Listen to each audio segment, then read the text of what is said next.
Hello and welcome to Getting It Done, a podcast about music, education, and life lessons. I'm your host, Tim Rausenberger, along with my amazing co-host, Josh Harris.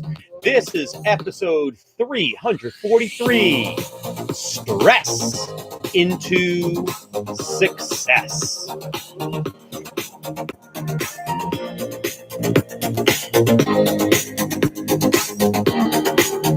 How's everybody doing out there tonight? Are we stressed? How are you all feeling? Talk to me in that chat. Give me some love. Let me know what's on your mind tonight. What are you thinking about? How can you be helped in some way, shape, or form? Throughout the course of the evening, Josh, my amazing sidekick, is going to be helping out and is going to be fielding your questions. I will be doing very, very minimal typing in the chat, but he is here and can certainly send the questions along to me. He'll either send them to me through the phone or through the chat itself. It's great to see all of you here. I know a lot of people are heading back to school tomorrow in New Jersey anyway, in some way, shape, or form. And then other friends around the country are already in session. But I'd like to tell you a story tonight. And I'd like to tell you a story about two people who absolutely understand the meaning of the word stress. And those two people are my parents. Now, when I grew up in Bergenfield, New Jersey, which is it's a middle-class suburb, and it was really any town USA. While I grew up, I had a wonderful childhood. I truly did. And I have my parents to thank for that.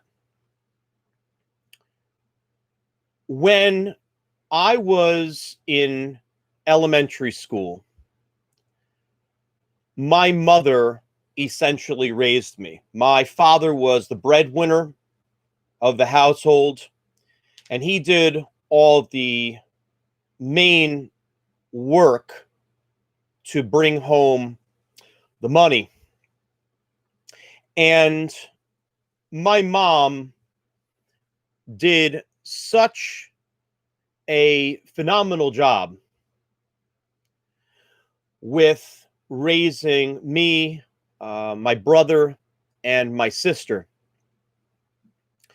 And the reason I say that is because my mother wanted to give us everything that we needed to be successful. Everything that we needed to be able to handle adversity. Everything we needed to be able to handle stress. And one of the greatest gifts that my mom gave to me, and I have thanked her many times. As a matter of fact, I wrote her a letter recently and thanked her for this. My mom instilled my self-esteem in me. And it's one of the reasons that I've been able to persevere in this whole wacky game called life. Because there's never been any time in my life that I've ever doubted my confidence level. I've had moments where I've been too confident, moments where I've been arrogant, moments where I've been incapable of apologizing and owning mistakes. But confidence, never struggled in that area. And it was the way that my mom did it. She had firm rules. You knew exactly where you stood with her. If you followed the rules, you were rewarded. And you weren't rewarded with material gifts. You were rewarded with verbal praise. The types of actions that only a mother can have with her children. And I'm forever grateful to her for that. Because I've seen so many people out there, and you might be one of them, that your self-confidence, your stress levels, the self-esteem of you, and now possibly even others, if you have your own children, might be suffering in some way as we deal in 2020 with a pandemic that has not gone away, a pandemic that's still very much here. And my mother is the reason that I've been able to get through. Well, life happens. And my first stressful moment was a stressful moment for our entire family because as I entered middle school, my parents got divorced. And that was crushing. And you need to understand that at the time when my parents got divorced, divorce was not a common thing. More importantly, the way that the divorce developed, which is not important right now, those details aren't important, but what you need to know is that it did not develop in the same type of way that a lot of other divorces will develop, even today. A lot of times it will be infidelity, but that certainly was not the case. Quite simply, they both needed to move on. And they moved on all right because what ultimately happened was the second half of my childhood, I was raised by my father full time. And my father is one of my heroes because when I was growing up, and I don't say this in any type of bad way, but like a lot of other men of households,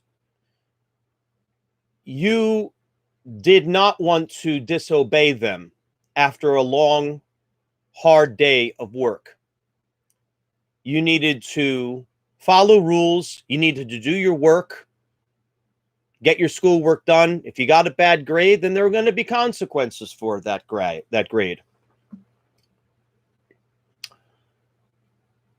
My father changed. He had to change. He was now in a position where he wasn't just breadwinner anymore. No, he was still the breadwinner, but he was also now in the role of parent. And he never had that before. He never was in that type of position. And he did it. I found out about my father's grace when I was 15 years old on understanding how to deal with adverse situations, because his son made a very stupid decision at age 15. The type of stupid decision that resulted in thousands of dollars of debt that the stupid son put his father through. And I didn't realize it at the time. I didn't realize how selfish I was and how horrible I was for doing that to my father, who had done nothing but show me unconditional love and care and support with everything that I did. He taught me grace. And when that debt racked up, he didn't react the same way as he did in my early childhood. No, he said, here's how this is going to be. You're going to get a job, and you're going to start paying me off with your first paycheck. And it took me over 2 years to pay him off. He easily could have said, you are to give me your entire paycheck.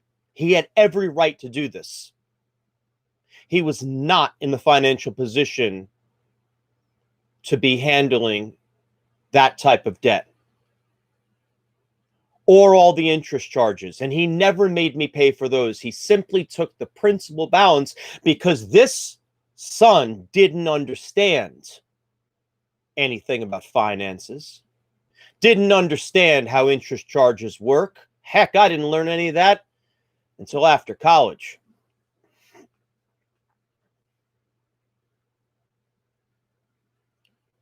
But I'm so grateful to him, because getting that job was one of the greatest things that could have happened to me, because now I had a new type of stress in my life.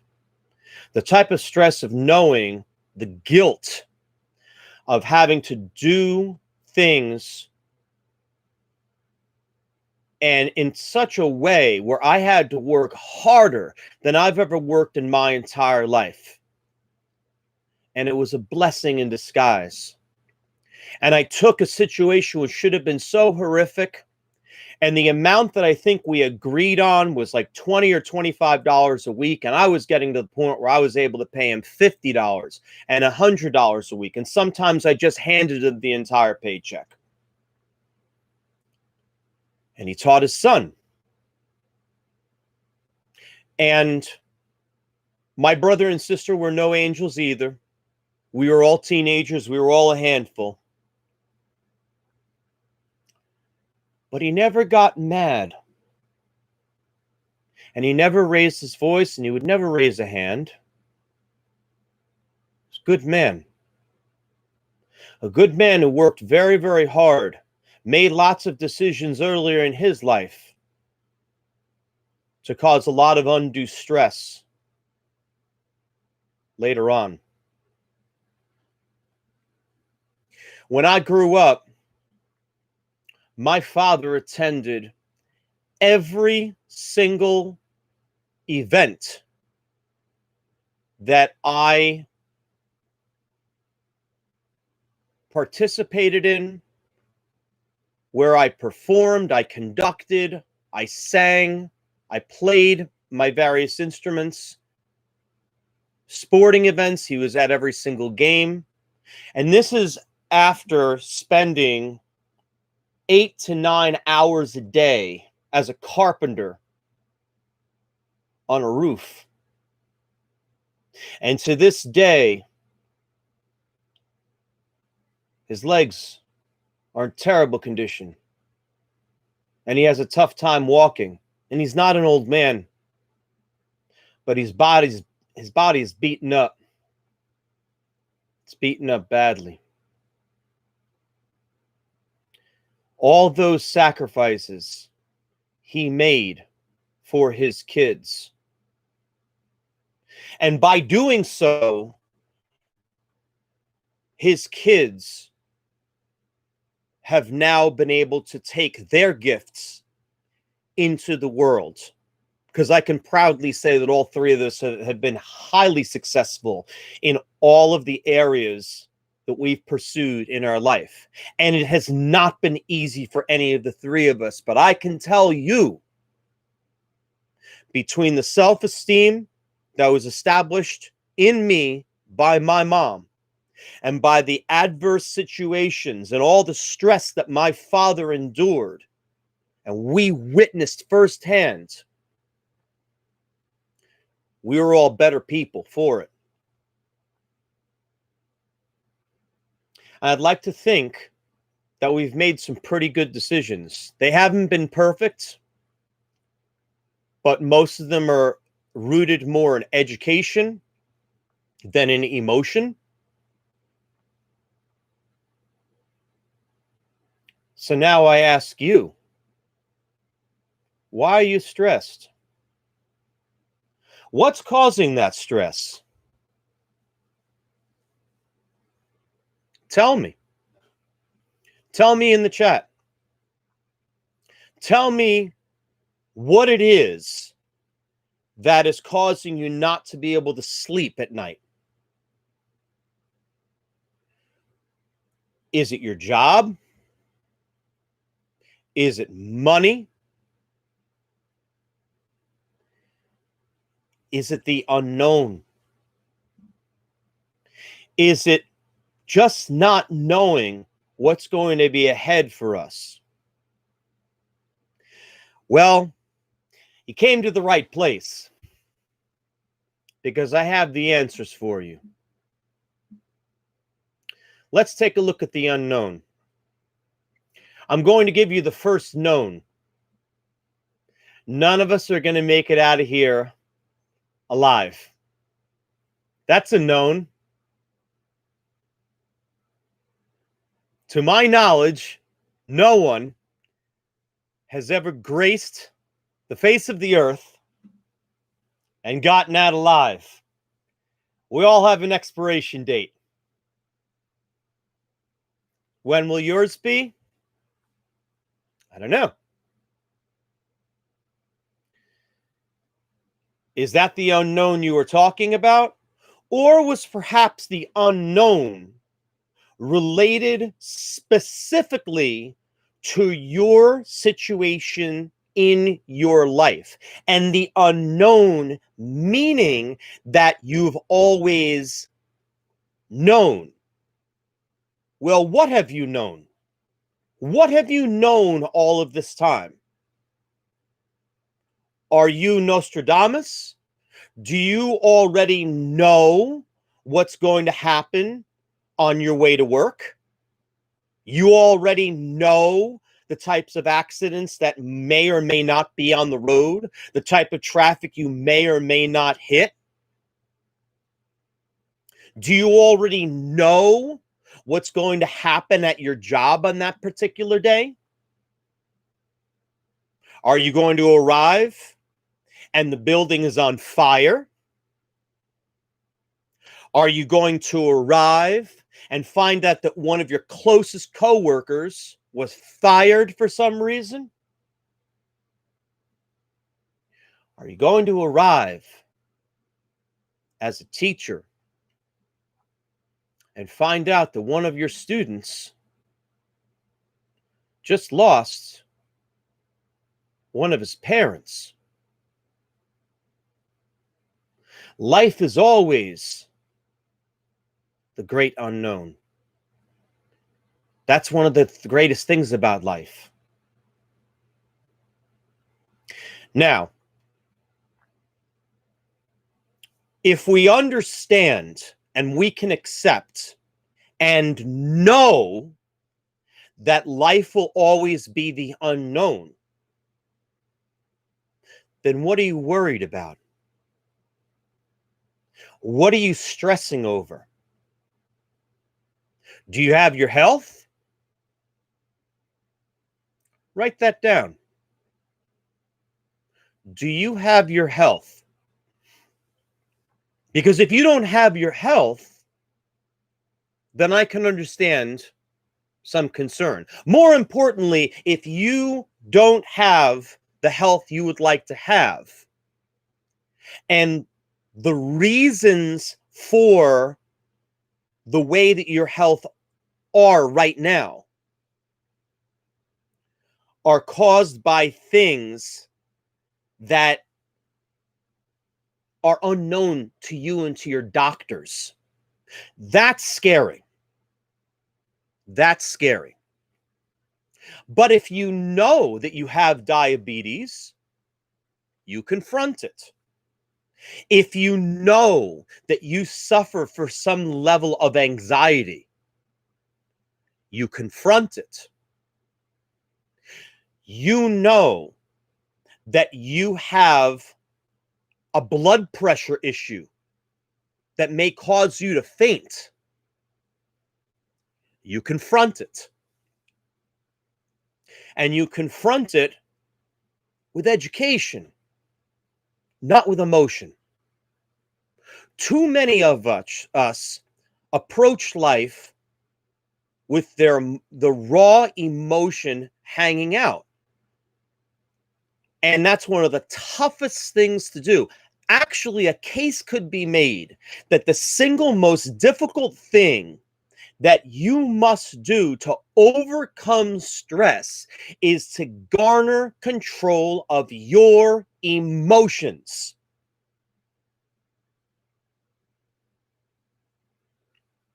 I'm in a parking lot earlier today. I'm in a parking lot where the spaces, it was a garage I was in, and the spaces can barely fit my car. It's a Prius. It barely fit my car. Say nothing about the gigantic truck to my left or the big van to my right that are basically hugging the lines of the spot. Getting parked took me a solid 2 minutes just to be able to fit into the only spot available in the lot. I finish what I need to do. As I'm about to get into my car, I close the door. As I close the door, I hear someone in a BMW come flying into the lot. In a lot where if you're going more than about 5 miles an hour, it's unsafe. Screeching, I don't know why, came this close to hitting my car. Didn't.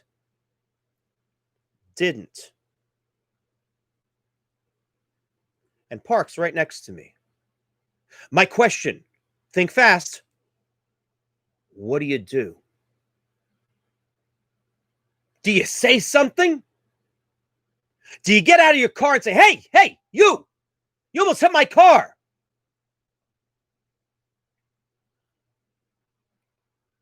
Or do you step back and say to yourself, I don't know who that person is. Is that person impaired that they would be driving that way? I don't know the person. Person doesn't know me. And I got to tell you something.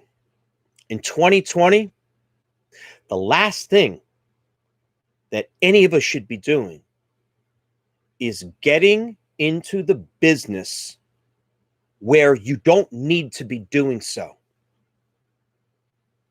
Starting confrontations that don't need to happen. If I get out of my car, even in a rational voice, and I try to say something to that person, am I going to be able to educate that person? Because I hate to break this to you. The only way that that person's going to be educated is when that person receives some type of moving violation for reckless driving or speeding or something that causes their license to even be revoked. More importantly, something that's going to impact their lifestyle and hit them where it hurts, in the pocket. And I'm not in a position for that to happen, because the only way that I'm going to be able to hurt that person in the pocket is, well, some people do this. They go out into the back of the car and they grab a shovel and they proceed to pulverize the car. Is that the way we do things? It's the way some people do.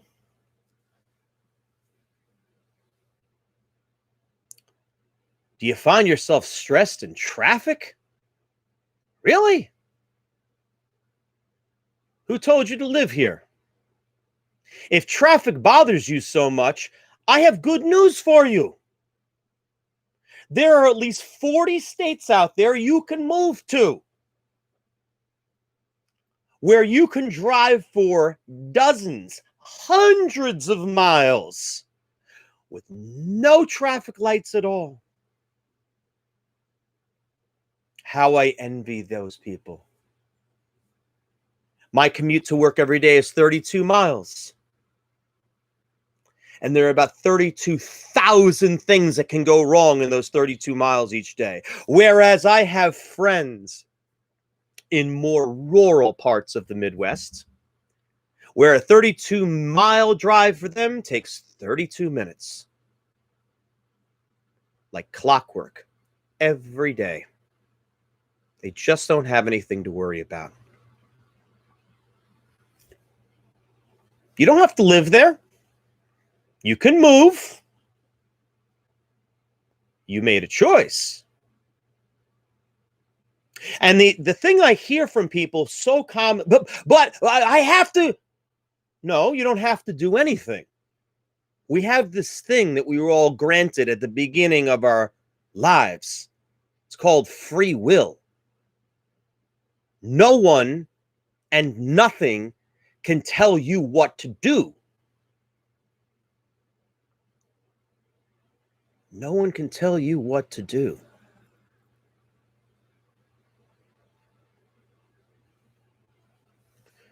So what's my story? I told you about my mom. I told you about my dad. How do I deal with stress?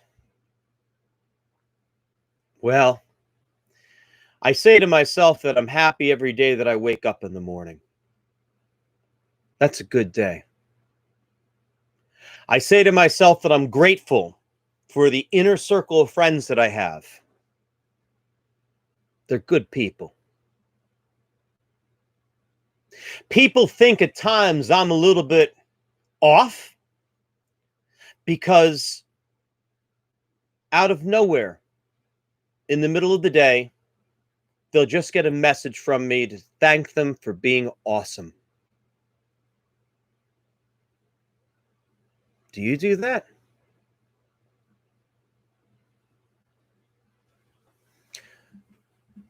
I am so grateful for everything that I have that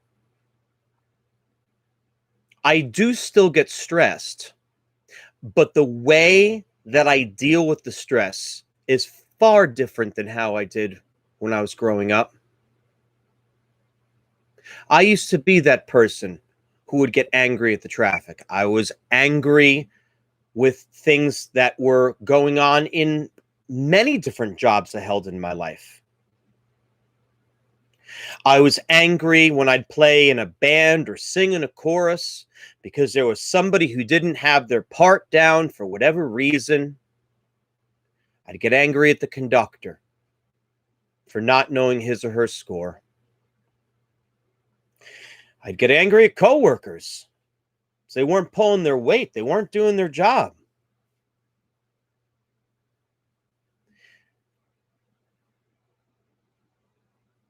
When I was in my senior year of college, I brought on stress that few people could possibly imagine. And the goal was to get through that gauntlet and see if I could find success.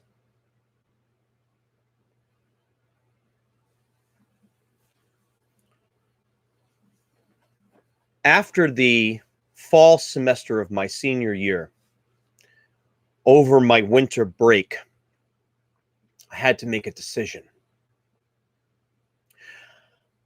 I knew that I was going to be facing 2 full-length recitals, one on trumpet and one on voice. And despite my best efforts to separate them and keep them as far apart from one another as I could on the calendar, I couldn't get more distance than 2 weeks between them. So you think about how difficult that recital may have been for you when you were going through your undergraduate degree as a teacher, or if you were going for your undergraduate in something else where you had a massive project. And I said I can do this, but there was some other thing that said to me, I need to do one more thing before I graduate. I need to conduct. I need to conduct. And I want to have a live ensemble in front of me. How am I going to do this? I had a great conducting teacher, several, in fact. But I had a private conducting teacher at that particular time. I was taking applied lessons. And I have to tell you that as I was taking those lessons, we were looking at several pieces of music. And I came across this one by Igor Stravinsky. It's called Histoire du Soldat, which translates to Soldier's Tale. Soldier's Tale is one of the most demanding pieces of music ever for an ensemble, more importantly, the conductor. And I decided that I was going to try it out with some musicians, and I was going to see how it was going to go. And 5 months later, 100 hours of rehearsal time. The dates were as follows. April 22nd, voice recital. May 6th, trumpet recital. May 8th, full performance of the Stravinsky on stage with actors and actresses, a fully staged student production. No faculty involved. And we did it. We did it.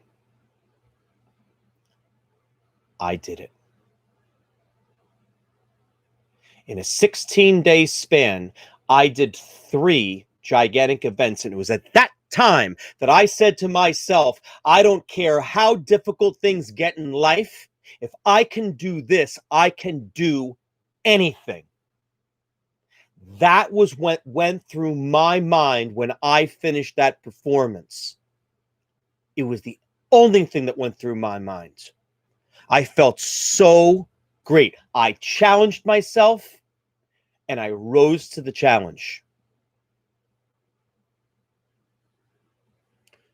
So when the speed bumps came along in my life, when I couldn't get a job out of college because my interviewing skills were atrocious, and then the second year I still couldn't get a job because I never sought someone to get their help and admit that I wasn't good enough and I needed that help. And I didn't get the job again. By the grace of God, going into that third year, I had an angel in the most unlikely situation in the form of a principal at a district where I wound up turning down their job offer. But the advice he gave to me, I didn't even ask him for that advice. Shame on me. But at least I listened. And that's the type of advice that I impart on people now when I mentor them. What do you do when you get to that point in your life and you found your forever job? And you wind up finding out it's not going to be forever. And you decide that it's in your best interest to move on. And you have to start all over again.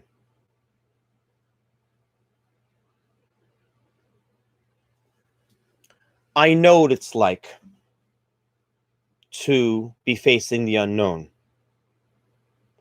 Twice since I've been living in this house, 2 times I've been within one mortgage payment of having a zero balance in my checking account. And forget about savings. I understand what it's like to have that financial struggle. I understand what it's like to have medical struggles. I understand what it's like when your job situation has probably been turned upside down. But is it really that bad? Like I said before, do you have your health? If you have that, check. Do you still have your job? Check. Is the job that you're doing right now the job you have always been trained to do? If so, check. What a joy if you are at a job that you enjoy. Did you think that your job was always going to be unicorns and rainbows all the time? Is that what your job was supposed to be? Are you aware that a little over 87% of people around the world hate their jobs? That statistic has not changed. That statistic's been in place for a long, long time. Over 87% of people worldwide hate their jobs. How much do they hate their jobs?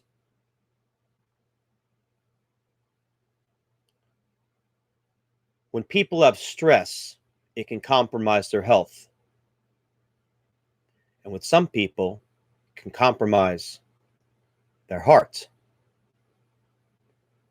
The highest number of heart attacks that occur in the world, true statistic, is between 8 and 9 o'clock in the morning on Mondays. Why do you think that is? Think about all those people that on Sunday night, they're dreading the next day. And they're constantly singing the "Thank God It's Friday" song. There have been very, very few weeks where I've said, "Thank God it's Friday," because of my job. I might say it because I'm tired, but I'm usually not saying it because of my job. How selfish of you if you are in a situation where you're blaming your stress on so many things that I've covered this evening. Shame on you. And how selfish. You think about the next time you get into a car and you're driving down the road and it's 98 degrees outside and you see a construction worker. Do you know what I do for those people if I'm not in a rush to get somewhere? I pull over and I go into my trunk. And for all of $3, I have 40 waters sitting in the trunk of my car at all times. For $3. What is that? 7 cents a bottle? To be able to go up to someone and just hand them that? Who does that? I'm not looking for any special medals. I just know that I'm really grateful for everything that I have. I embrace adversity. I embrace stress. I say, give me more, because I will figure it out. You need to figure it out. You need to examine your situation and take stock of your life. Now!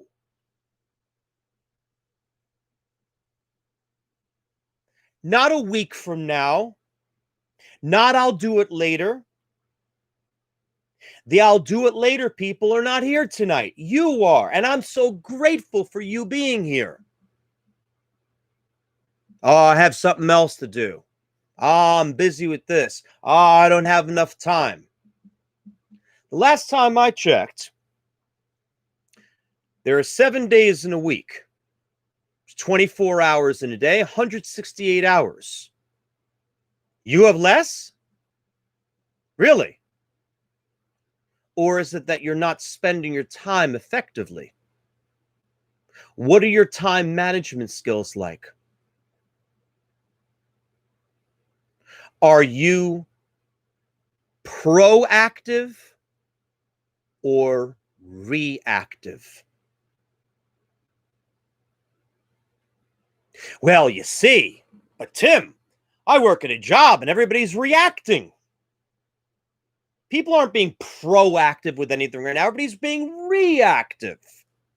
And I don't know what tomorrow is going to be like when I walk into school. I'm not talking about me. I'm talking about everybody out there. And I have no idea what to expect. So,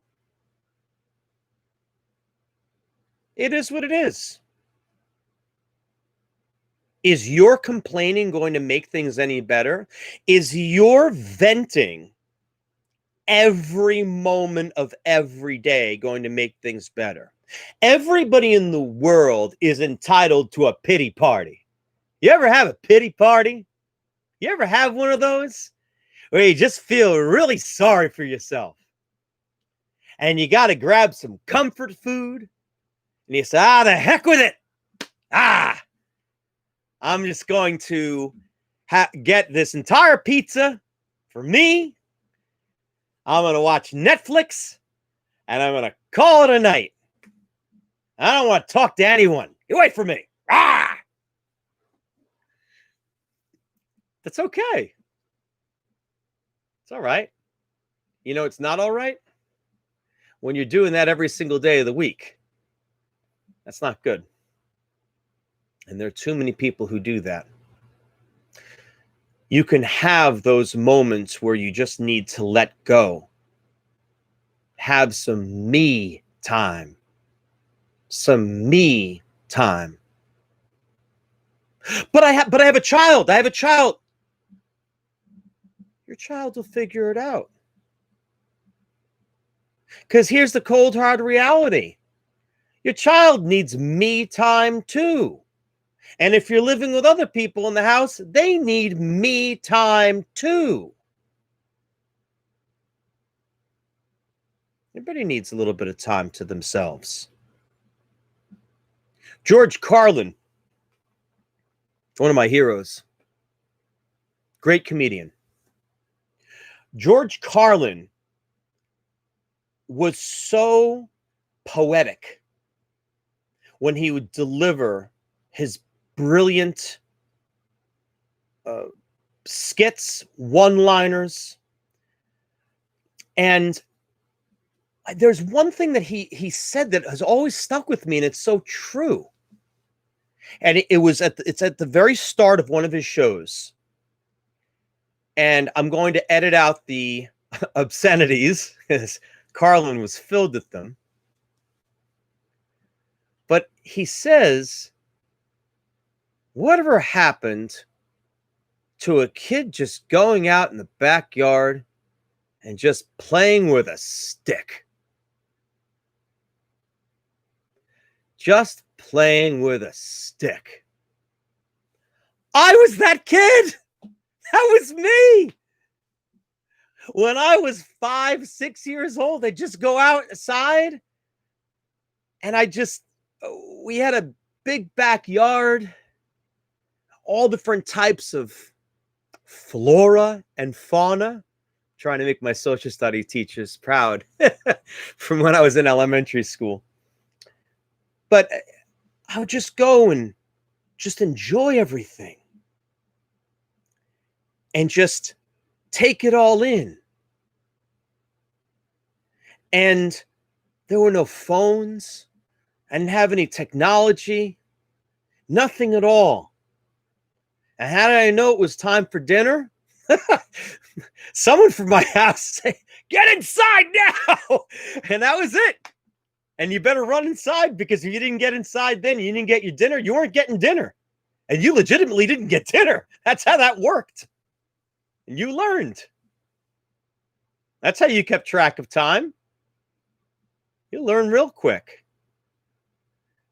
But I hear from people, they'll say, well, I can't figure it out with my kids. Well, who made the rules? Do your kids make the rules?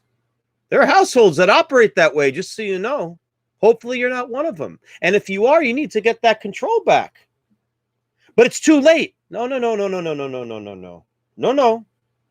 it's never too late. I've lived that. It's never too late. 15 years old. My father made a change. 15 years old. And that resonated with me. And I've carried that for the rest of my life. So what you need to do is you need to start taking stock of many things. Now, I've covered a lot of them throughout this episode, but I'm going to give you some very specific things right now that you need to spend time on, and they can't wait. If you're taking the time to listen to this right now, whether you're watching live or in post-production on YouTube, then it's so very important that you start to take control of your life, so then the stress will start to disappear. All right, let's get a list going.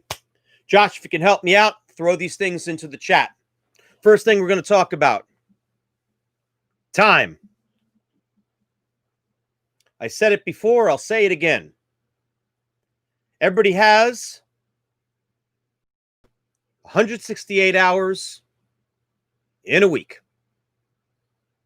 And don't ever believe everything that you say, everything that you hear, and everything that is said to you. Don't believe everything, because I just saw this wonderful quote.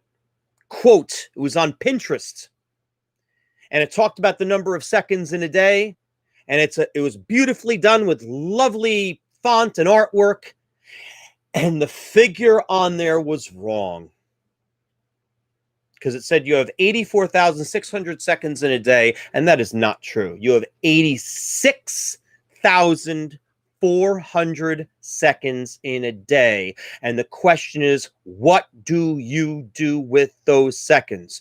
Do you take that time for 5 seconds to simply say hello to someone? Do you take that 5 seconds to drop them a quick text to say, I hope you have a great day? And do it to somebody who hasn't heard from you in a long time. Texting's a wonderful thing, especially if you don't want to have a conversation with someone. And that's okay. It's a great thing to do. All right, so time. Start taking a look at your time. You need to be more effective with managing your time. Some people must prioritize things to the point where they're going to say, I must be up at 6 o'clock in the morning because I must do this from 6 to whatever. And I'm not going to give you a specific schedule because I don't know your life, just like you don't know my life. I know that you are smart and you are able to figure out what you need to do. Number 2, your health. You need to take care of your health. You need to eat better. You need to get the sleep that you need. I'm not going to sit here and say that you must have X number of hours. Everyone is different. Some people need 5 hours of sleep to be totally effective. Some need 8. Some, it varies. Depends on how your day goes. Sometimes you have the type of job where you can't really do much about it. I had one person who talked about business, a motivational speaker who's discussing business. And when somebody said that he didn't have enough time because he had to sleep, his response was, well, sleep faster. There's something about that quote I just always really enjoyed. But I guess it just kind of means just, figure out a way that you don't need as much sleep. I will tell you that sleep is not to be underestimated. The other day, I slept for many, many hours because I had it was yesterday, I had a really rough Saturday. It was a long day. I was outside in that humidity, and it was rough. My body needed sleep. Simple as that. So you got to take care of your health. Number 3, don't take on too much.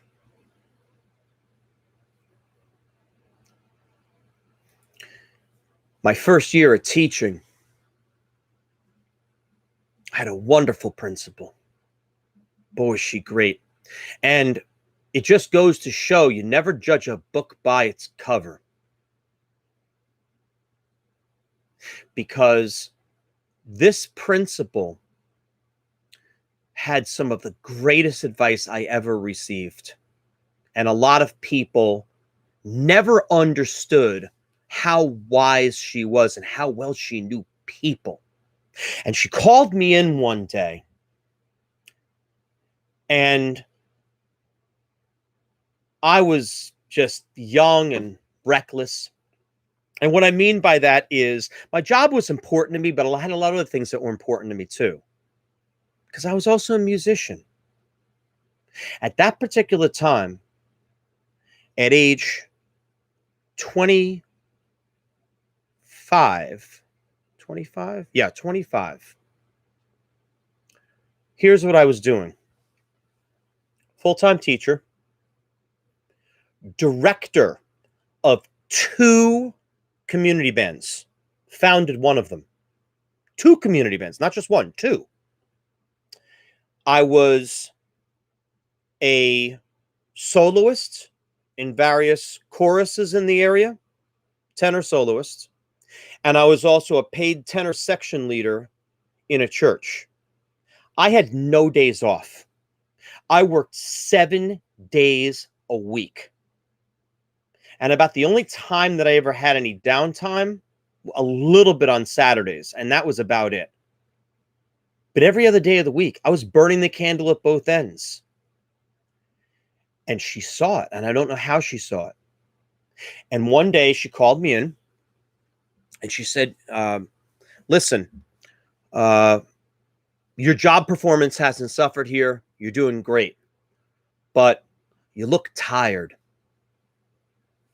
She says, it's none of my business, but she said, do you have a lot of things going on outside of school? And then I went through all these different things, and this is the one thing she said to me, and it stuck with me. She said, Tim, I'm not going to tell you to get rid of those things. If they're important to you, then bottom line, keep doing it. And there was a part of me I didn't really listen to her, but she said, never forget the job that puts that money into your bank account. And I always remembered that. I always remembered the importance of my full-time job and the fact that all of those other jobs combined at most for the year probably made me about, if I made 15,000, that would be really stretching it. It's probably more like 10,000. And I had this full-time job. It's paying me a nice 5 figures with health benefits. And I loved it. While I didn't drop all those things immediately, I didn't forget what she said. And it definitely made me refocus on the things that were important at the full-time job. So don't take on too much, because if you take on too many things, you're going to be spreading yourself too thin, and you're not going to be able to do anything well. You're going to be a jack of all trades and a master of none. Don't do that. Know your limitations. Number 4, and this is tough. Accept things as they are. Accept things as they are. You have made choices in your life. You've made some decisions. Some of them have been so good. Some of them not so good.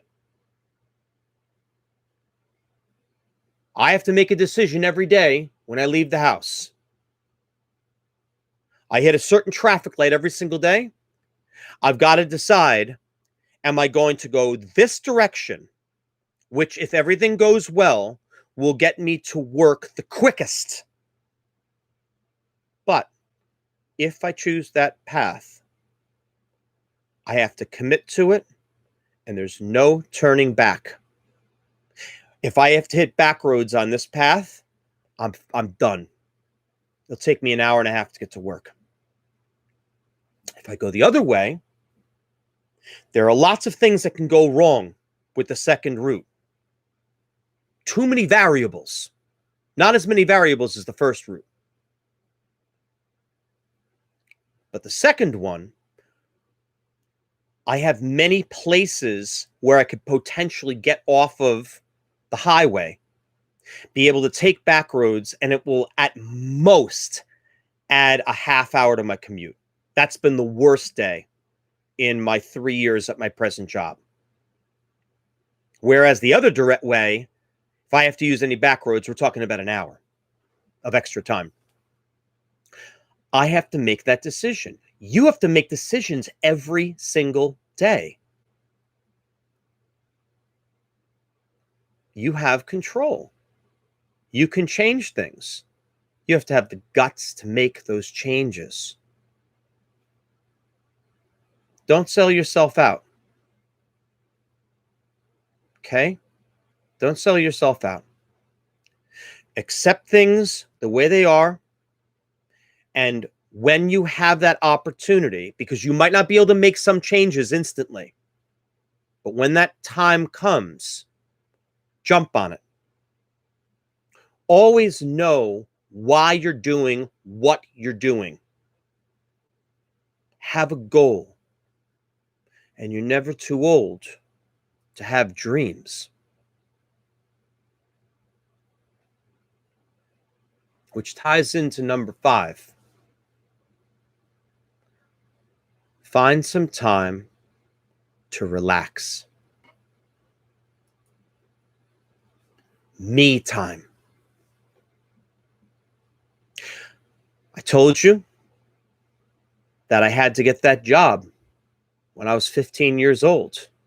See, there's a reason the story was told, my friends. Because it ties into everything I'm presenting tonight.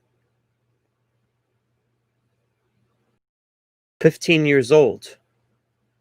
I get a job. I never stopped working. Ever. Until 2015. That was a span of, think of it now. That was a span of 27 years. I never stopped working. I worked throughout school years. I worked every weekend. I worked 40 hours a week every summer until 2015. And in 2015, I finally had a job where I had my summer to myself. You're never too old to have dreams. One of my dreams in 2015 and 2005 and 1995, 1985, and 1978, when I was only 5 years old, was to finally see Mount Rushmore. 2015, mission accomplished. And just for good measure, I did it again in 2016. 2 cross-country trips, 15,000 miles. You're never too old to have dreams.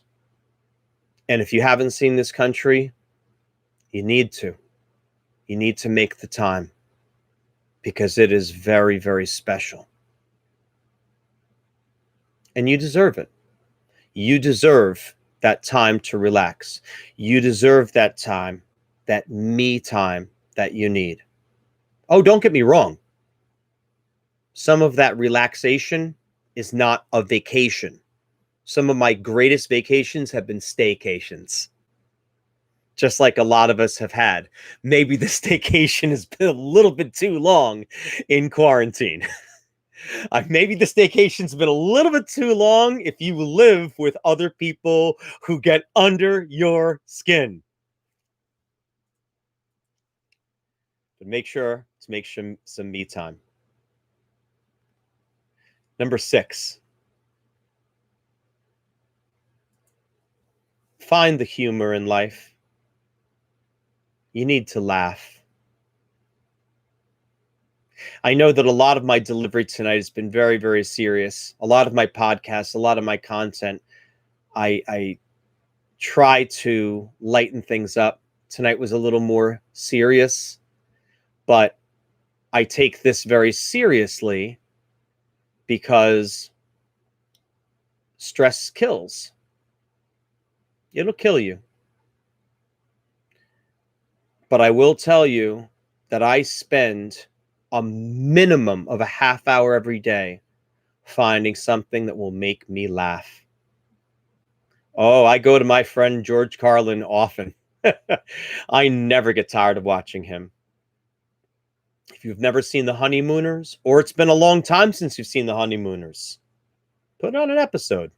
They're all on YouTube. Find your favorite comedian. Josh, help me out here. I feel bad because Josh is not right now. He's with me, but he's not completely with me. Josh, I want to see if he spells the name correctly too. And Josh, no cheating over there either, okay? No cheating. I want you to type in the chat your favorite comedian. We've talked about him before. And this is someone who will make you laugh. Because one of the greatest things about comedians is they'll talk about real life situations. They'll talk about the craziness of life.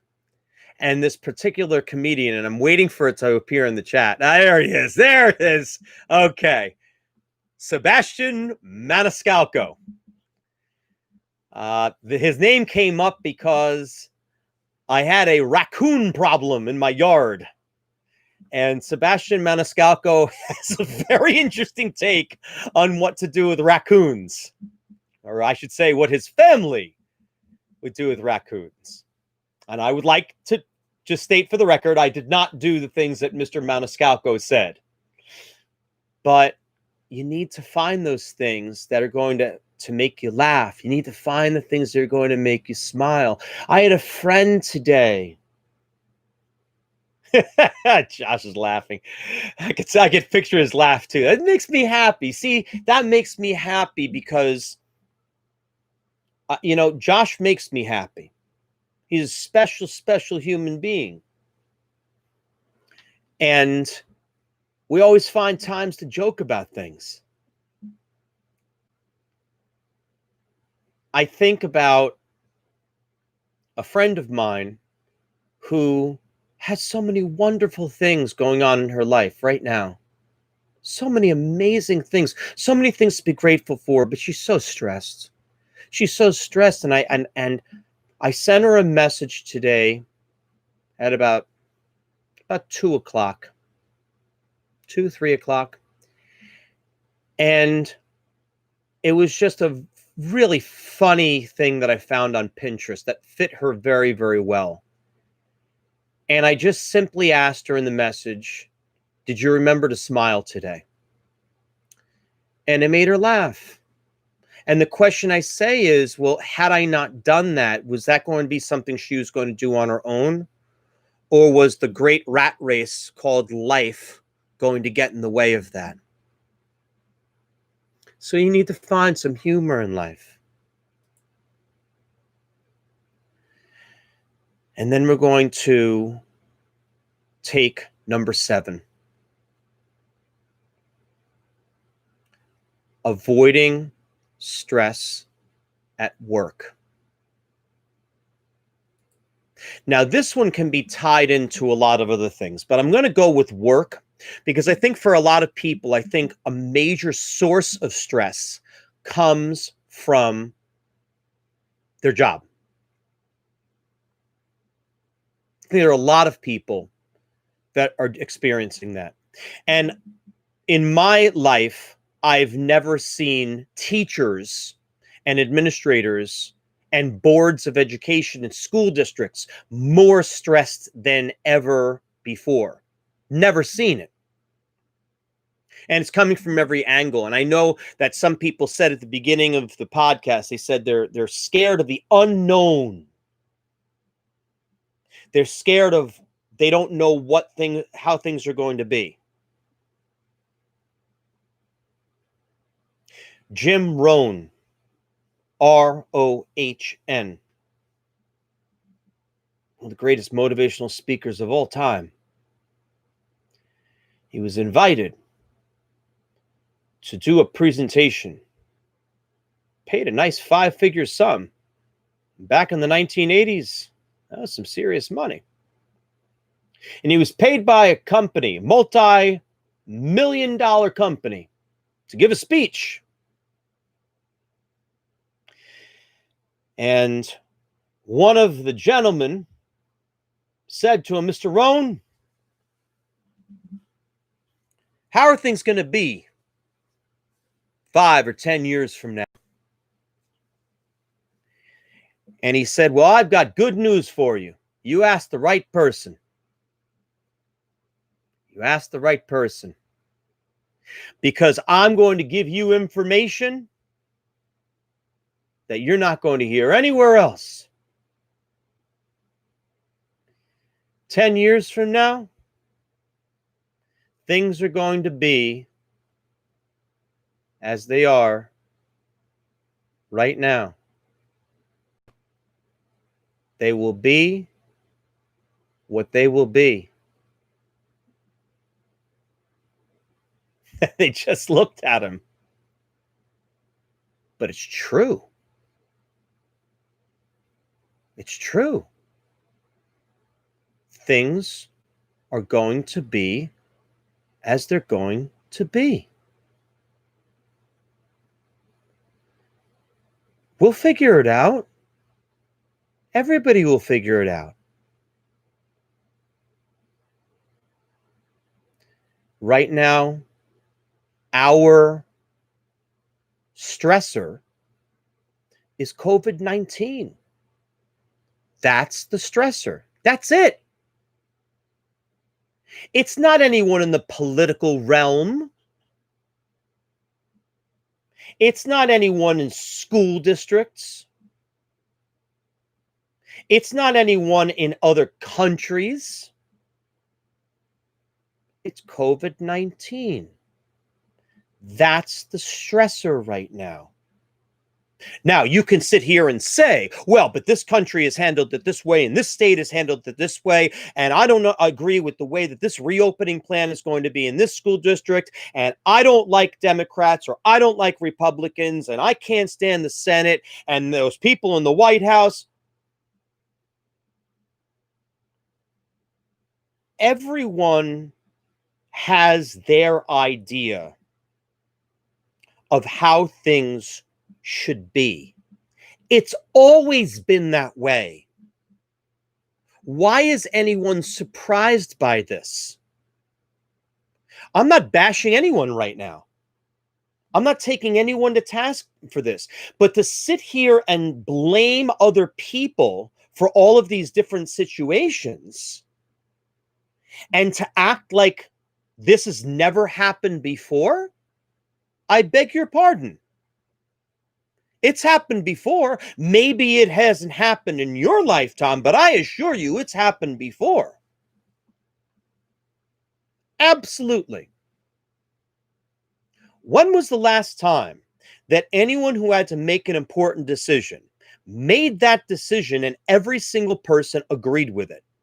Name one time that there wasn't a naysayer. Part of your stress at work is because you're getting upset over things that may not even be within your control and may not be within the control of others. To which I say to you, well, if you're a teacher and you don't like how an administrator is doing something, I have good news for you. Train and become an administrator. Because I'll tell you something right now, and I say this to teachers all the time. When people come to me and they complain about their administrator, I am very, very quick to defend that administrator where it is necessary, rather than just piling on. They've got to make some big decisions. Some of the decisions they're going to make are not popular ones. Some of the decisions they're going to make may adversely affect you. Does every single decision that your administration makes, does every single decision impact you negatively? I have a hard time believing that. And my next answer to that will be, if it does, get out. Leave. No one's forcing you to stay there. Oh, but I can't leave. Why can't you? I have. Twice. 2 times. I left jobs where I wasn't happy. In education. I'm still standing here. It wasn't easy. It was hard. Life's hard. You expect everything to just be handed to you? That's being selfish again. It doesn't work that way. Life doesn't work that way. But to sit here and just blame everyone else, maybe take a moment and take a look in the mirror and look at yourself. And if you can say to yourself, if you can say to yourself, I know I've done everything that I can within my control to be proactive with my situation, where I am ready to go with anything that life is going to throw at me, you're going to be fine. So when it is thrown at you and you walk into school that first day as a teacher, and all of a sudden the schedule you were supposed to have completely, totally changed, you are going to be there with a smile and say, no problem, I got this. And maybe you either say it, but at the very least, you should think it. What shouldn't be happening is you shouldn't be having a mental breakdown, because you already prepared. You already knew that there's a possibility that things are going to be different this year. And you don't just complain about it. You do something about it. There are groups of people in this world that complain and whine, and then there are the other ones. They just do. They get it done. It's not a coincidence that's the name of my podcast. When somebody asks me to do something, I do it. Period. End of story. I can't say the same for other people. I don't control other people. I can control one person in this life.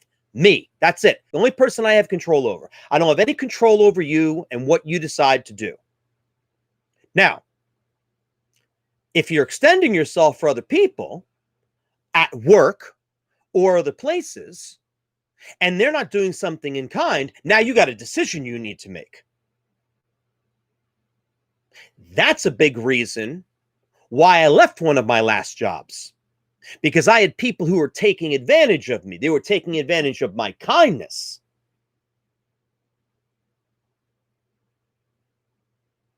And I wasn't going to stand for it anymore.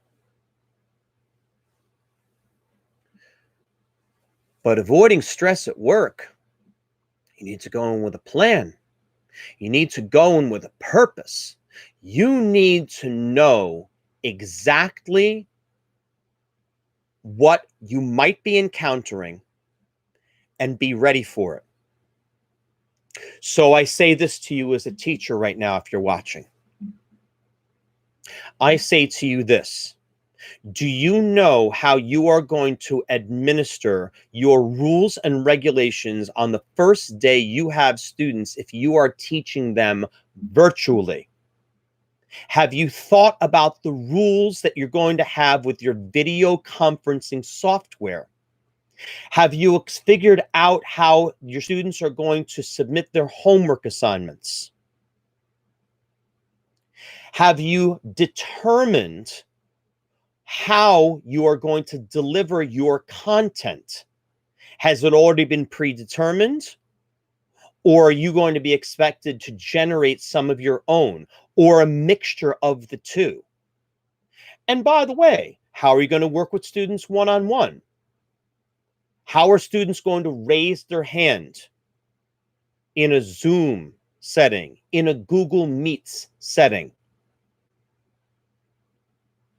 Here's the thing that every teacher has seemed to have forgotten. Every teacher seems to have forgotten the kids don't know anything. It's the start of this new school year for you. It's the start of the new school year for them. They don't even know you. Even if they knew you before and they had you as a teacher before, this is a whole new world. This is a new school year. This is a new you. And it's a fresh start, and you say that as such. And you make it crystal clear. And you can say, last year was last year. And hey, listen, let's be honest, guys. Those 3 months, some of you weren't showing up to school. Those 3 months, you weren't doing homework. Those 3 months, some of you weren't trying your best, and you hurt yourselves because you were not taking advantage of this free education that expires approximately at the age of 18. Because once you get into college and all those years after your public school education, it'll never be free again.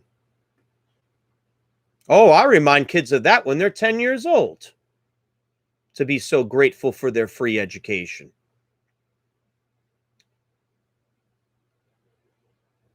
I see these teachers that are worried about how they're going to teach beginners band instruments. Where are we as a society? Where are we at right now as a society if you have no idea how to teach beginners? You don't know? You haven't been able to figure it out by now? You had the entire summer and the day before, and I guarantee it, I'm going to leave this session tonight. I'm going to go online, and there's going to be some poor soul that's going to be freaking out. Could have been at this session. But instead, they're going to be freaking out. They're going to be upset because they don't know how they're going to teach their beginning band students. Are you kidding me right now? Are you absolutely kidding me? Because here's the question. If they're beginners, they have no idea how things start. They don't know.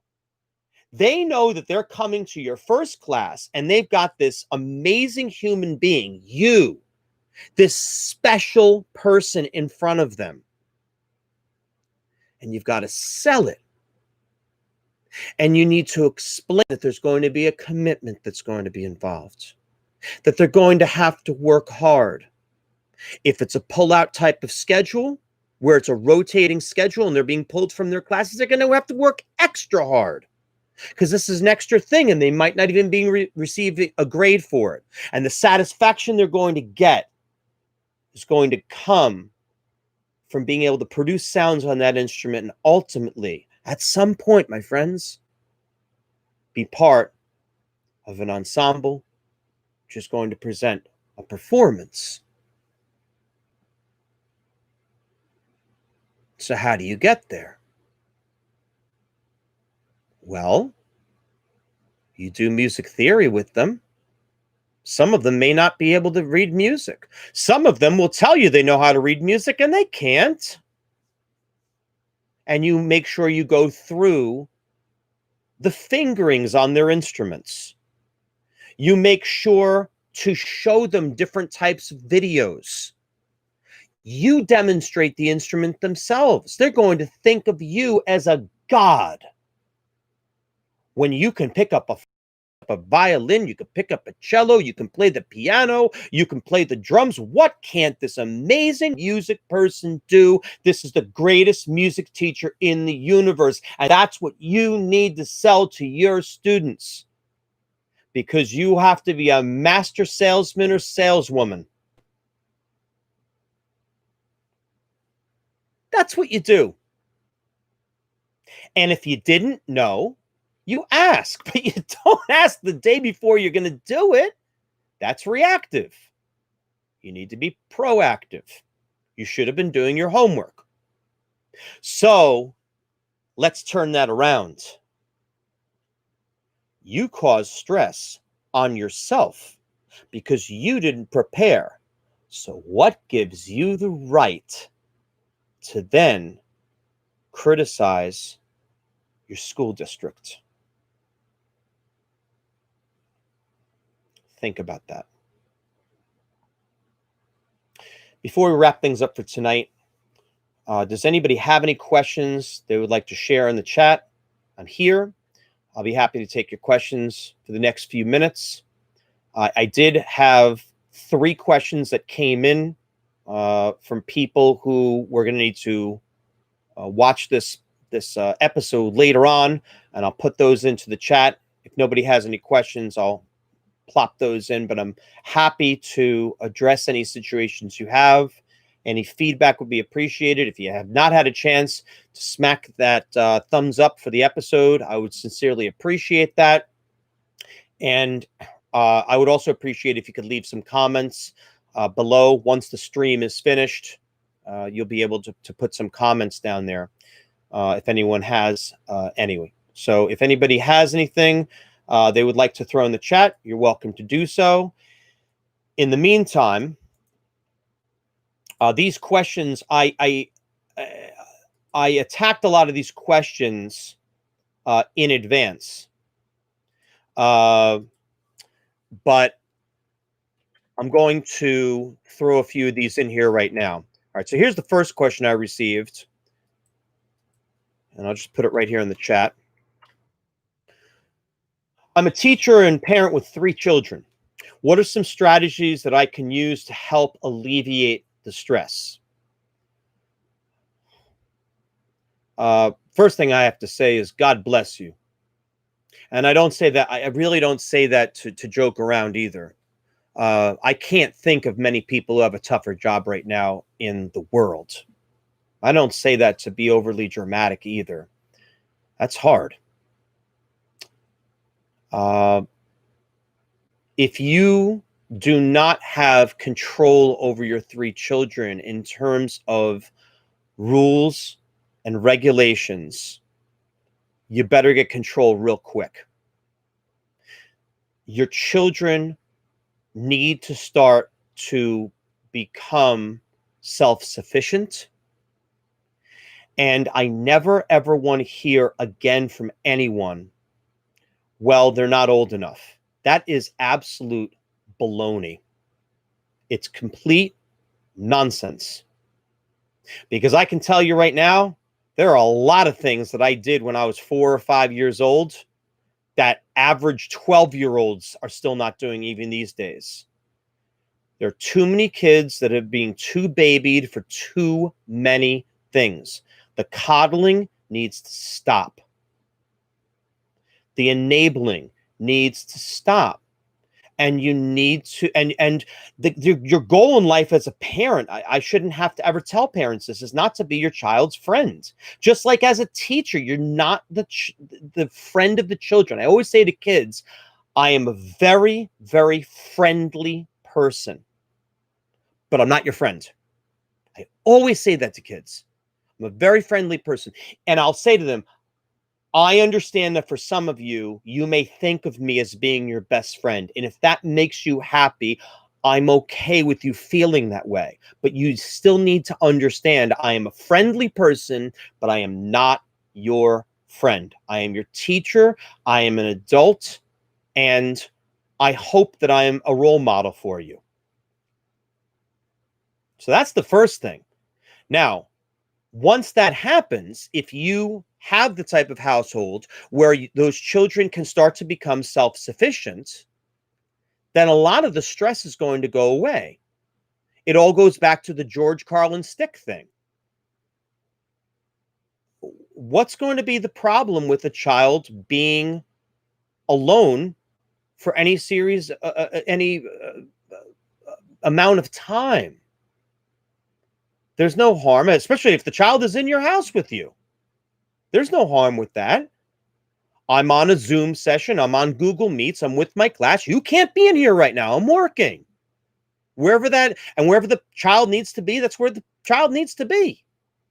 And no, you're not going to be fighting with your siblings at this particular time. Find another time to fight with your siblings. This is not the time. And no, you can't be bothering me with X, Y, and Z unless it's an absolute emergency. I'm not a parent and I know these things. Too many parents who don't. So that's going to alleviate a lot of the stress right there. See, the issue is not because you're a teacher. That's not the issue right here. And the issue certainly is not working at home. The issue is this person, I think, is talking about being a teacher and being home with 3 kids that need to be homeschooled. And that they're having problems with their technology. Well, you know what? Then they're having problems with the technology. That's the way it's going to have to be. And then you as a teacher, or not as a teacher, excuse me, as a parent, you'll have to say to that person's teacher, listen, this is the way that it is. Okay? This is the way that it is. This is the way it is. And we're doing the best that we possibly can over here. And don't apologize. You have nothing to apologize for. There's too many people who apologize for too many things in this world that have no reason to be apologizing. Don't be apologetic for being a parent. You're already a rock star for being a parent. Being a parent and a teacher should be getting a bonus. Question number 2. I never have enough hours in the day. It's totally stressing me out. What do I do? What do you do? We talked about it before. Everybody has 168 hours in the week, 24 hours a day, 7 days a week. Stressing me out because you don't have enough hours in the day. No, you have plenty of hours in the day. It's what you've chosen to do during that time. Are you addicted to your phone? Ask yourself that. My favorite parents in the world are the ones that I send a text to them and I don't get an answer back for 3 hours. You know what it usually tells me? Usually tells me they're in mom or dad mode. I love that. They're some of my favorite parents in the whole world. The parents that scare me are the ones that respond immediately at all times, 24/7. So I know that one way you can find out if you're addicted to your phone, count the number of times that you take out your phone and look down at it in the course of a day. If it's more than 100 times, you are officially addicted to your phone throughout the course of just a day. More than 100 times, you're officially addicted to your phone. So every single time a text comes in, do you have to look at it? Every single time you get a notification, do you have to look at it? Do you have to see if somebody liked some contrived picture that you threw on Facebook that you were just throwing on there just to feel better about yourself? Got to prioritize that time. And third one,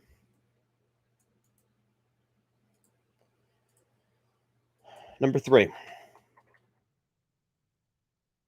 What should I do if my job is the main source of my stress? Depends on where you are in your life. I will tell you that if it is getting to the point where you are physically, mentally, emotionally compromised, you need to leave and you need to find a new job. Or you need to find a new something. You might need to step away for a while. You may need to move somewhere for some time. You need to just go away for a bit. I'm not talking about going away to a hospital or medical facility. I'm talking about just getting away. You might need to do that. And are people going to judge you? Of course they're going to judge you. What's the first thing you should be saying to your kids every single day? Whether you're a parent of a child or children in your classroom, you will be judged every day of your life for something. You will always be judged. You will be judged because you're too nice. You're going to be judged because you're nasty. You're going to be judged because of the color of your eyes. You're going to be judged because of the color of your skin. You're going to be judged because of your weight. You're going to be judged because of your height. You're going to be judged because people love negativity. The world thrives on negativity. It thrives on fear. Be the brave one. Be courageous. And if you have these situations that are causing stress, figure out the ways that I've discussed tonight on how you're going to tackle those issues and make wholesale changes in your life. Not tomorrow. Now. Now.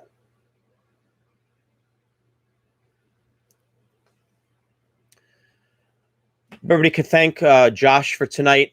Josh is our amazing co-host, usually my partner in crime here when we're doing the video thing. I feel very, very lonely doing this alone tonight, and he is off there having to be on the other end of a chat box, but we do what we can. We do what we can here. So I would like to thank Josh. I would like to thank all of you for being here tonight, for being a part of truly a very, very special and very, very important episode. The next 4 Mondays in September, September 7th, September 14th, 21st, and 28th. Those 4 days we'll be spending on not just stress, but we're going to be discussing social emotional learning, SEL. It is a very, very big topic because right now our society needs a lot of help. And while we can't necessarily educate every single adult out there, we certainly can educate our children. In the state of New Jersey, social emotional learning is a very, very big deal that's being addressed in school districts, and I am sure it is going to be headed to districts and states throughout the United States in the very near future, if it has not made its way there already. I encourage you to consider, if you're a parent, if you're a teacher, to address that situation and show your kids videos, have discussions, ask them how they're feeling. This is so very, very important because our kids need us. The world needs us. And the world needs you because you are special and you make a difference in the world. And the way that we end all episodes for getting it done, what the world needs more of. Peace.